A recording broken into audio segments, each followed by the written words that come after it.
Types of CRT cathode ray tube. पिछली video में मैंने सीआरटी के वर्किंग बता दिया था। यहाँ पे सीआरटी दो टाइप्स में डिवाइडेड है, based on colours and based on technology. So first हम बात करते हैं बेस्ड ऑन कलर्स पे। तो बेस्ड ऑन कलर्स पे हमारा फर्स्ट है बीम पेनिट्रेशन डिस्प्ले। इसकी वर्किंग सेम है बिल्कुल सीआरटी की तरह, बस जैसे ये रहा connecting pin, space, electric gun which is consisting of cathode and electric grid, then ये फोकसिंग सिस्टम, ये horizontal and vertical reflection panel. So यहाँ के बाद फिर बस यहाँ पे डिफरेंस क्या है कि यहाँ जो हमारा आउटपुट स्क्रीन है वो दो फॉस्फोरस कलर से कोटेड है, that is red and green. So जब यहाँ पे इलेक्ट्रॉन बीम इस सरफेस पे टच करता है तो यहाँ जैसे एक ये पॉइंट एंड एक ये, फॉर एग्जांपल जहाँ पे ये टच करता है तो वहाँ पे ये उस पर्टिकुलर पॉइंट पे ये दो फॉस्फोरस कलर कोटेड स्क्रीन के थ्रू जाता है, वो है रेड एंड ग्रीन। तो यहाँ पे या तो कलर चार तरह के ऑब्जर्व होंगे, विजिबल होंगे, या तो एक रेड या तो एक ग्रीन, एंड नहीं तो इन दोनों कलर के कॉम्बिनेशन वाले कलर जो कि है हमारे ऑरेंज एंड येलो। डिफरेंस क्या है CRT and beam penetration method के, या क्यों ये इसका पार्ट है, वो देख लेते हैं।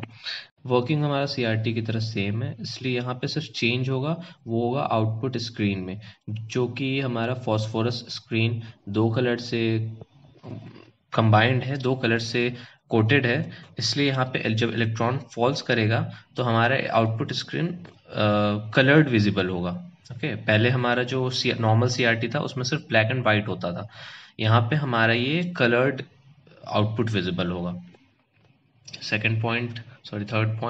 Third point, output colour will be red, green, yellow and orange. Output screen जो कि कोटेड है दो फॉस्फोरस कलर से, रेड एंड ग्रीन, तो रेड एंड ग्रीन तो ऑफकोर्स आउटपुट विजिबल करेगा, मगर अगर हमारे उस इलेक्ट्रॉन बीम की इंटेंसिटी कहीं पे कम है, कहीं पे ज्यादा है, तो वो उसके इंटेंसिटी के मुताबिक फॉस्फोरस कोटेड स्क्रीन जो दो कलर से है, रेड और ग्रीन, वो उनके कॉम्बिनेशन में भी अपेयर हो सकता है। सपोज अगर इस पर्टिकुलर पॉइंट पे इंटेंसिटी रेड कलर पे ज्यादा मिल रही है और ग्रीन कलर पे कम मिल रही है इस स्क्रीन पे, तो वहां पे वो रेड एंड ग्रीन के कॉम्बिनेशन से भी कलर विजिबल हो सकता है। जैसे इस पॉइंट पे अगर रेड कलर की इंटेंसिटी ज्यादा हो और ग्रीन कलर की कम हो तो रेड अपियर हो जाएगी, या फिर मान लेते हैं कि ग्रीन कलर पे बहुत कम है एंड रेड कलर पे भी थोड़ी कम है, तो वो थोड़ी ऑरेंज टाइप में अपियर हो जाएगी। तो ये इंटेंसिटी ऑफ बीम पे डिपेंड करता है कि किस तरह का आउटपुट हमें विजिबल होगा। ये टेक्निक हमारा रैंडम स्कैन मॉनिटर में होगा। ये रैंडम स्कैन मॉनिटर हम आगे कवर करेंगे आगे आने वाले वीडियोस में।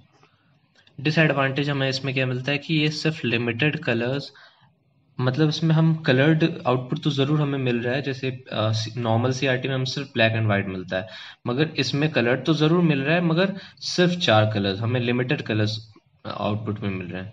एंड इसके साथ साथ इसका आउटपुट इतना क्लियर भी नहीं है, इसका आउटपुट इतना भी अच्छा नहीं है जितना सोचा गया था, मतलब इतने क्लियर भी नहीं है या फिर उस अप टू द मार्क नहीं है। Now second is shadow mask method.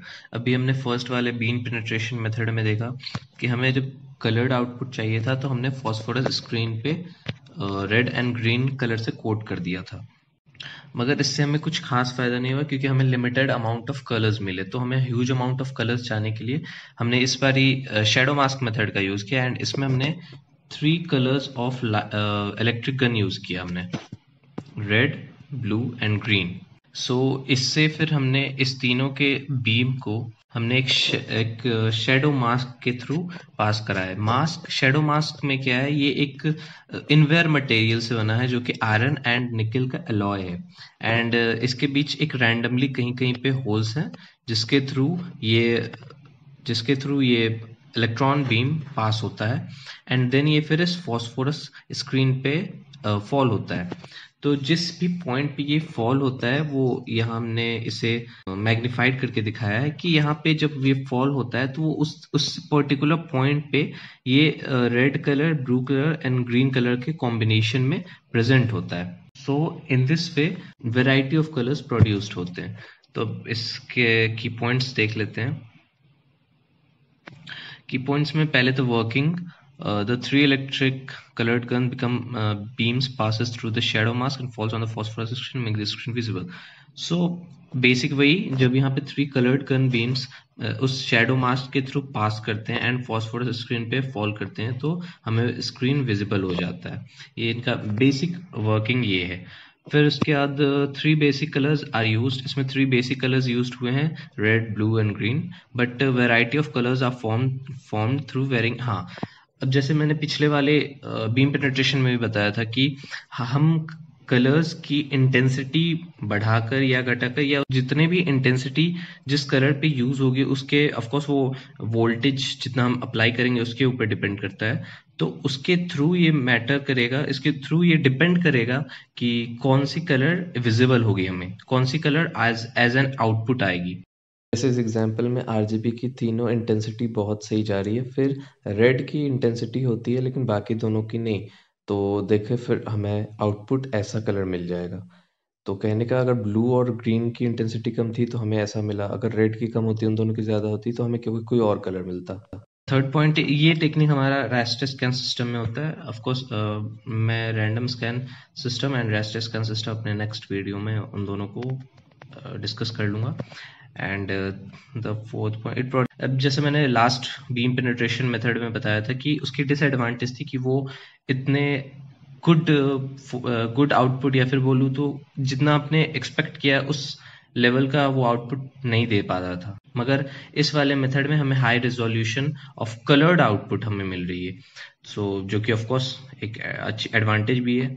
ये जो मैंने इनवेयर मटेरियल यहाँ बताया था, ये इनवेयर मटेरियल से बना है। इस इनवेयर मटेरियल क्या होता है? ये invar material is an alloy of iron and nickel having low coefficient of thermal energy.